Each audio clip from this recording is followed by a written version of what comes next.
Hello, beautiful souls. Welcome to another empowering episode on this journey of spiritual enlightenment, growth, and discovery.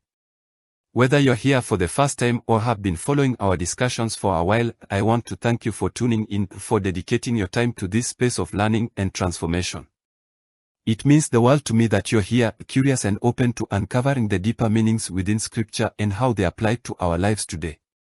I honor the journey you're on, one of growth, healing, and discovering what it truly means to live a prosperous, purposeful life. Together, we explore this ancient text not just as historical accounts but as living words that breathe meaning and wisdom into our modern existence. Let's dive into today's teachings with open hearts and minds, trusting that the insights will meet us where we are and guide us to where we need to be. The 17th chapter of Matthew offers profound insights into faith, divine revelation, and the power of belief. It begins with the Transfiguration, where Jesus is revealed in his divine glory before Peter, James, and John.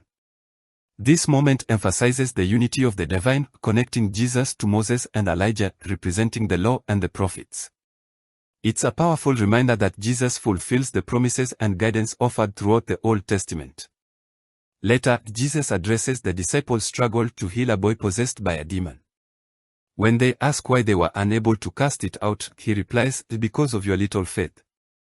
For truly, I say to you, if you have faith like a grain of mustard seed, you will say to this mountain, 'Move from here to there,' and it will move, and nothing will be impossible for you." Matthew 17 verse 20. The Transfiguration reminds us that we are spiritual beings having a human experience. Jesus' divine light is not unique to him alone, it's a reflection of the divine spark within us all. Take time to meditate and connect with your inner divinity.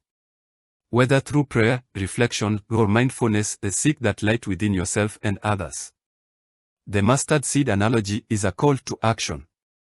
Faith isn't passive, it's an active, dynamic force that moves us toward transformation. In today's world, think of challenges as your mountains. Whether it's personal struggles, societal issues, or global crises, approach them with faith and the conviction that change is possible. Small, consistent actions rooted in faith can lead to monumental shifts. The disciples' failure wasn't due to a lack of skill but a lack of belief.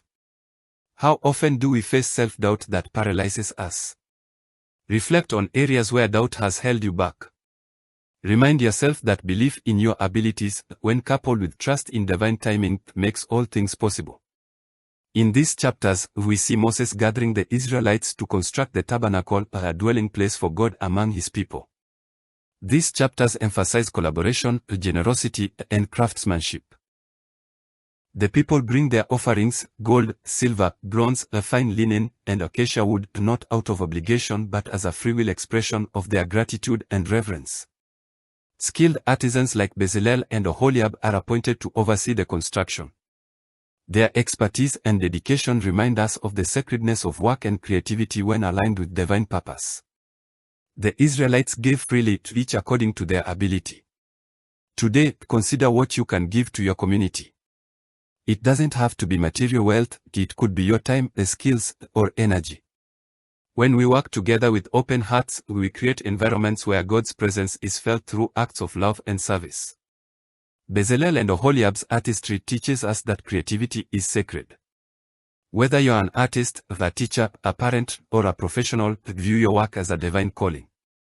When done with intention and excellence, your work becomes an offering, a reflection of God's glory. The tabernacle wasn't just a structure, it was a space where God's presence could dwell. In today's fast-paced world, how intentional are we about creating spaces, physical or emotional, where we can connect with the divine? Whether it's a prayer corner in your home or a daily ritual of quiet reflection, prioritize creating your tabernacle to experience God's nearness.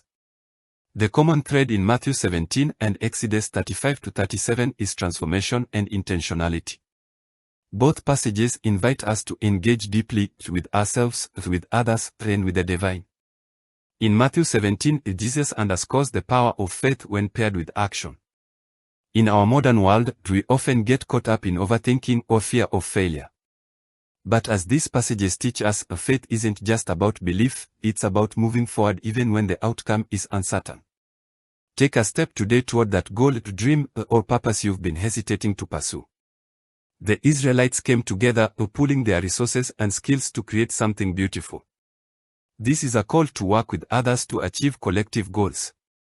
Whether it's in your family, workplace, or community, recognize the power of unity in creating something greater than yourself. The artisans in Exodus used their God-given talents to build the tabernacle. In Matthew 17, Jesus challenges us to use our faith to move mountains. What talents, skills, or passions has God placed in you? How can you use them not just for personal gain but to uplift others and glorify God? The tabernacle was a physical space, but its essence was about creating a place where people could meet with God. In today's digital and noisy age, creating sacred moments and spaces is vital. Turn off distractions and be intentional about connecting with the divine presence in your life. Both of these passages remind us that prosperity isn't just material, it's deeply spiritual. It's about faith that moves mountains, generosity that builds communities, and creativity that reflects divine beauty. As we navigate our complex, ever-changing world, let these teachings ground us in the eternal truths of faith, hope, and love. So, take these lessons into your week. Be bold in faith, generous in spirit, and intentional in action. Remember, you are a part of this divine narrative, and your unique role is irreplaceable. Together, let's continue to seek, grow, and embody the light we are called to shine. Thank you once again for being here. May these words inspire you to take steps toward living a life of greater purpose, peace, and prosperity. Until next time, stay blessed and keep moving those mountains.